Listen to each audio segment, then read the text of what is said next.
Hi, everyone, and thanks for joining us. My name is Kerr Smith, and I'm joined by my wonderful colleague, Michelle Chrisman. Hello, Michelle. Hi there.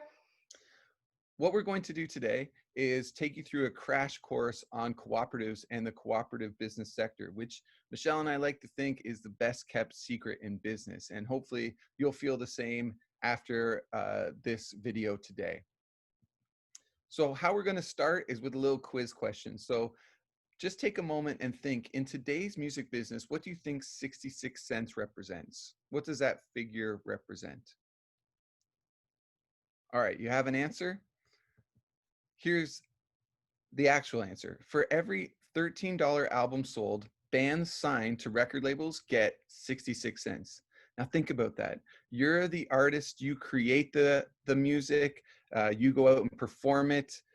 You're putting all your blood, sweat, and tears into it. And for every $13 of an album sold, your band only gets 66 cents. I play in a band of 4 people, so that's 66 cents split 4 ways. The rest goes to the record company. As of 2019, artists receive, I don't even know what that number is, but it's way less than a penny per stream, which means that artists will need around 218,000 total streams just to earn $1,400. Hopefully, not hopefully, but maybe your jaws are dropping right now. I know that mine did when I saw this figure. But what we have to ask ourselves, does it have to be this way? Michelle? So, when we ask ourselves, why do most people want to start a business? I think we can all agree that profit plays into it, and that's okay. There's nothing wrong with that. Many cooperatives are very profitable. The problem with some other businesses is that profit is the only reason to start a business. And what happens is things like choosing profit over planet. This is a river in the Philippines full of garbage and waste from factories because it's just cheaper to throw it in the river. This is an example of the devastating effects of clear cutting with no thought to the effects on wildlife, etc. And this is a river in the Everglades, and that's full of dead fish from an oil spill. When you only care about profit, you get profit over people. So I know we're used to wearing masks now with COVID, but this is Beijing, where they have to wear a mask every day, all the time. And that's because of the incredible amount of air pollution from vehicles and from factories. So this picture perfectly illustrates the inequality in our world right now. So this is taken in India, and you can see on the left-hand side a slum area, and you can see on the right-hand side these luxurious condos. And it just speaks to, again, the inequality in our world when you can imagine sitting on your balcony in your hot tub looking down at the suffering that's going down below. So, and when you only care about profit, you choose profit over ethics, which results in things like the financial crash of 2008. So we ask ourselves again, does it have to be this way? So co-ops, we disagree. We don't think it has to be that way. Co-ops are an alternative to the capitalist system. We believe that you can be both profitable and ethical, and that you can actually put people before profit. Cooperative businesses exist to make profit, yes, but they also exist to fill a need. So one of the coolest things about cooperatives is that it's the only business model in the world to follow a universal set of principles. I've been lucky enough to travel many places in the world, and the first thing I do is check in to see where the cooperatives are and go to visit those co-ops. And it's like a secret handshake. We all know this code here. So there are 7 co-op principles. You can read them here. There's some that get a little wordy and maybe a little complicated, like member economic participation. What the heck does that mean? So here is actually a list of kind of layperson's terms, a little easier to understand. So things like 1 member equals 1 vote, meaning you can't ever buy or pay for more power, more votes. It's 1 soul, 1 vote. Cooperation between cooperatives, and you have to have a concern for community are just a few here. So we've kept saying cooperatives. What is a cooperative business and how does it work? So the easiest way to describe this is we all have our own skill sets and talents and areas of interest. So for me, it's not math. So there might be somebody on that's listening here that's whiz in math and would get an A in math. But my background's in art, so maybe I get an A in art.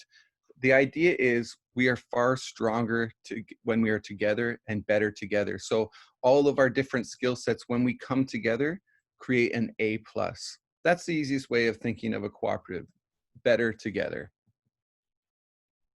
So co-ops are businesses that are owned equally by either the consumers, so the customers, or the workers, the people that actually work at the co-op. So co-ops are owned by either workers. So we have a couple examples here. You need at least 3 workers to create a co-op, and that's because you need someone to break that tie. So co-ops are set up with a democratic system where everybody has a say, like Care just mentioned. So you need that tiebreaker. A consumer co-op, you need at least 5 to incorporate. And an example here is Mountain Equipment Co-op. So some other examples of worker co-ops are here from different areas throughout Canada. And for example, at the London Brewing Co-op, where traditionally you would have a boss that owns the entire business, they take on all the responsibility, they take on all the debt, and they make all the decisions. At the London Brewing Co-op, you have 6 people that all own the business together. They own it equally, and they all have a say in how that business is run. Examples of consumer co-ops, we have everything from credit unions to Mountain Equipment Co-op. So everyone who pays for membership has a say in the co-op, and co-ops offer benefits to members and contribute far more to their local communities.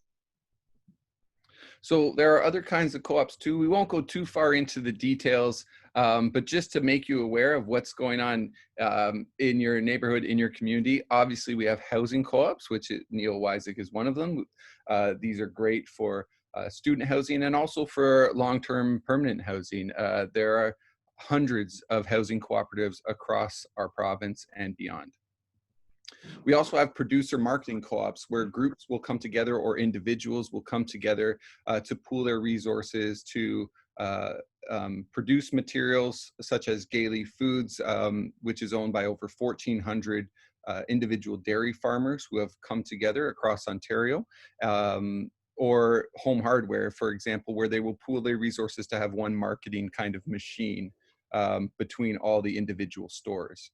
We also have some things that are more complicated called multi-stakeholder cooperatives. You see a few, you might recognize the cooperators and Stocksy here, where you have varying levels. We won't get too far into this right now, but really interesting cooperatives where you have different levels of membership.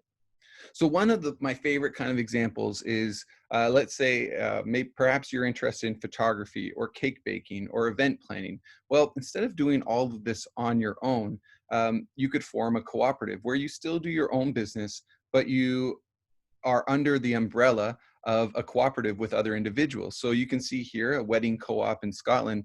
If you look on the left, there's even a bagpiper.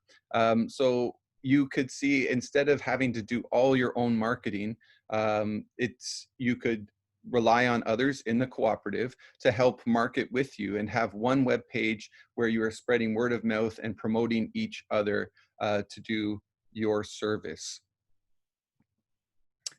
All of these that we're talking about, what's most amazing about co-ops, they're all part of the same family tree, as we discussed. So many different sectors across the world, they're all part of a family, and they're all bound together by those 7 cooperative principles that we discussed before.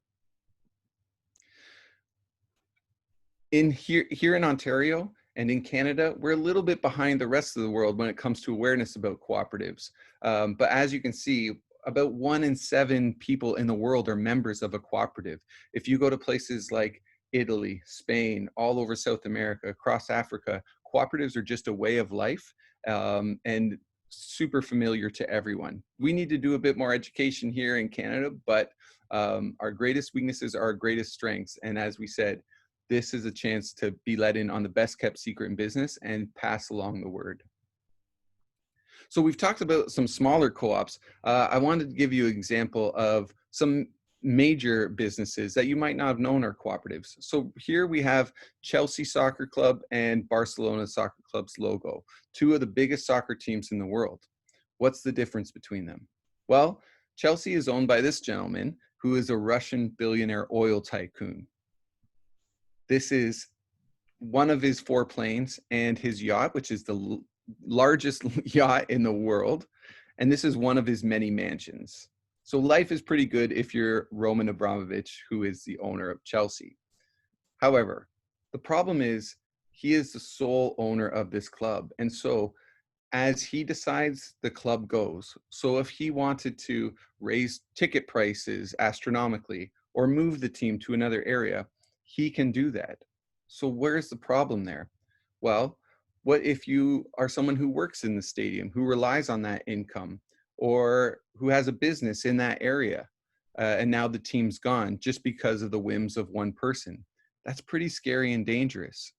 This is actually what happened in Belleville just a couple of years ago, where their OHL team was suddenly sold one day by their billionaire owner to Hamilton, and suddenly the team was gone. So all those people who loved going to the game, who worked at the stadium, who worked for the team, who had businesses around the area on game days, all of them suffered because of one person deciding to sell a team for gain. As you can see here, body check in Belleville, Bulls sold, fans react. This was the reaction that reverberated throughout the area. And it's really disappointing when the community can't have a say. And so many people's lives are affected because of the decisions of one or just a few people. The difference is that with Barcelona, it's actually a cooperative. It's a fan-owned sports team owned by 175,000 people. So when you do a little investigating, you find out that Barcelona actually gives millions back to their community, invest in Barcelona in youth programs, in businesses, because it's owned by the people for the people.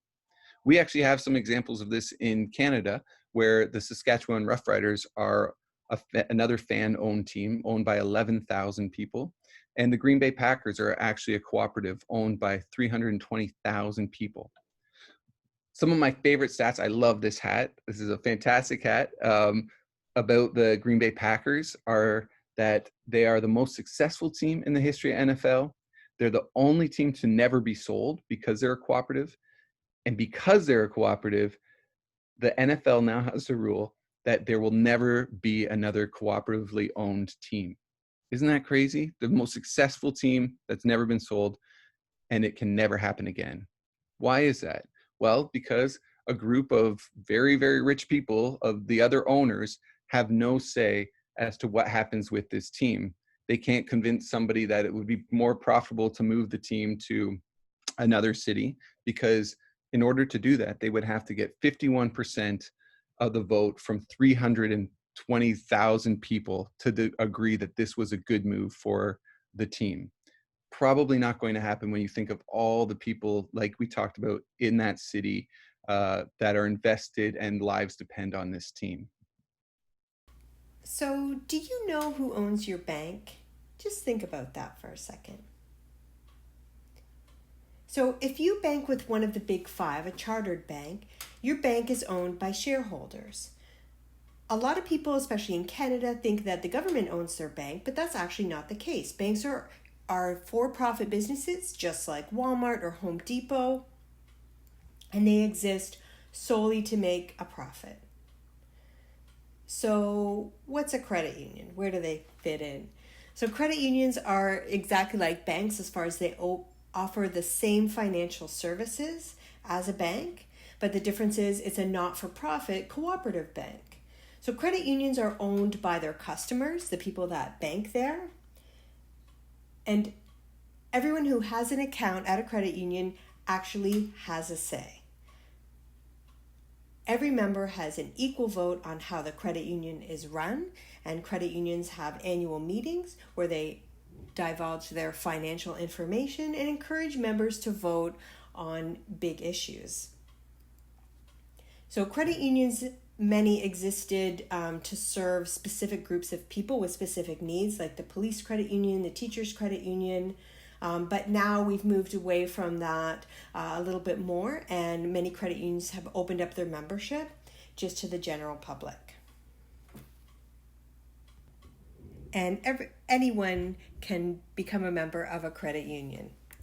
So co-ops aren't just a great choice ethically, but they're also a really smart and sustainable business model. So you can see here that after 10 years, you're over twice as likely to still be in business as a co-op, as opposed to a regular business. So from a business perspective, it just makes sense.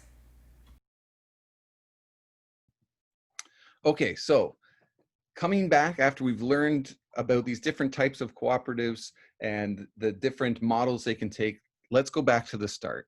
For every $13 album sold, signed bands see approximately 66 cents. I think we can all agree this is not fair. This is not cool.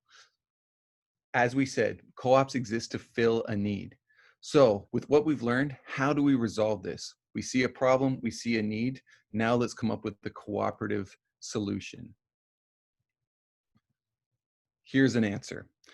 What's really exciting in the music business is we are seeing more and more band-owned record labels. You can see here in the top left corner, that's the logo for Evolutionary Music Co-op, which is a new music band-owned, artist-owned cooperative in Toronto. And we also have the Ontario Musicians Cooperative, which is based out of Barrie, Ontario.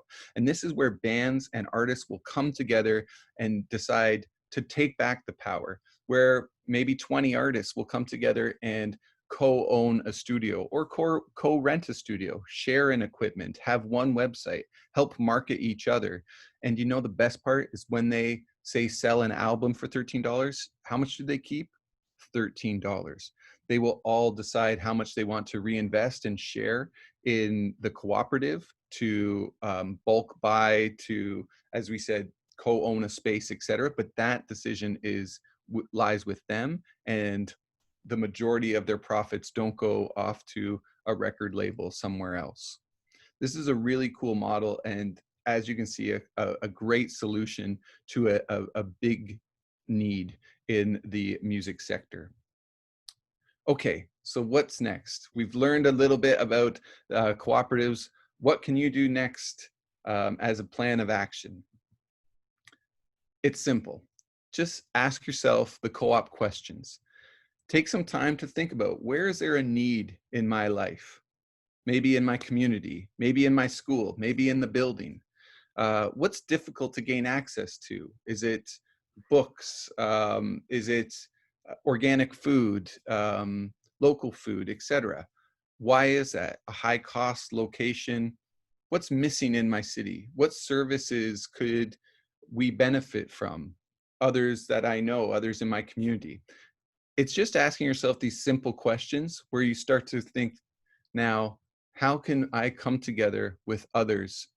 And it could be in your community, it could be even remotely, as there are platform co-ops online. But how can we all come together to share services, to share thoughts and ideas, to share resources, to fill a need? It's as simple as that. Take some time to ask yourself these co-op questions. Hopefully you've been inspired a little bit and learned a little bit about cooperatives, and we wanted to provide you with some valuable resources to dig a little deeper.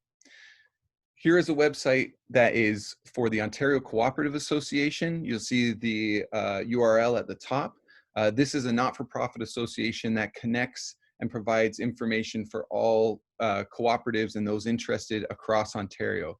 You could even go in and find a co-op, as you'll see on the top right there, where you can type in find a cooperative within, say, 5 kilometers of where I live, and we'll give you the whole list, which I think you'll be pretty shocked to see just how many cool co-ops are in your area.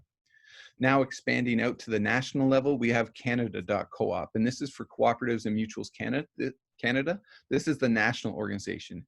And I recommend you check this out, especially for their mentorship program and also their volunteer and international co-op program. So I was lucky enough to go to Ghana a few years ago through this program where some of the internships, etc., are for a few weeks, some are for a few months, and some can last as long as a year, where you travel to various countries to visit their cooperatives, help out in different ways. It's an amazing organization with lots of opportunities, especially if you're into international development, sustainability, etc. Here's a great site for just inspiring little paragraphs from around the world of people who have come together to right a wrong, to fill a need. It's your daily little heart dose of great stories, empowering stories. So I recommend visiting this. Some of you might have seen this on Netflix a while ago, but this is a fantastic documentary. I'm not sure if it's still on Netflix, but you can still find it online. Documentary about a new economy with a focus on cooperatives. We actually mentioned before the London Brewing Co-op in London, Ontario. They're featured prominently in this great documentary. Another great documentary that focuses on cooperatives in Ontario and Canada is A Silent Transformation. And here's the website where you can see that.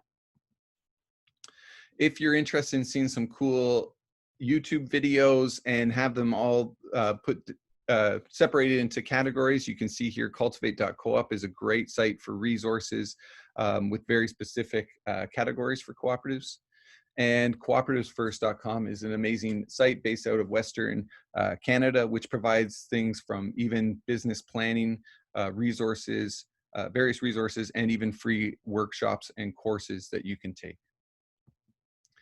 So we hope that this has been a little eye-opening, and perhaps there's been some aha moments about the cooperative sector and about this sector that you're actually a part of as being members of the Neill-Wycik Cooperative. So with that, thank you, Michelle. Thank you. And we have our email addresses here. Please feel free to contact Michelle or I at any time if we can provide you with some links, some support, some leads to people in the sector, to businesses, to potential jobs or internships. Please don't hesitate to reach out, and we hope you enjoy your year at the co-op. Thanks very much.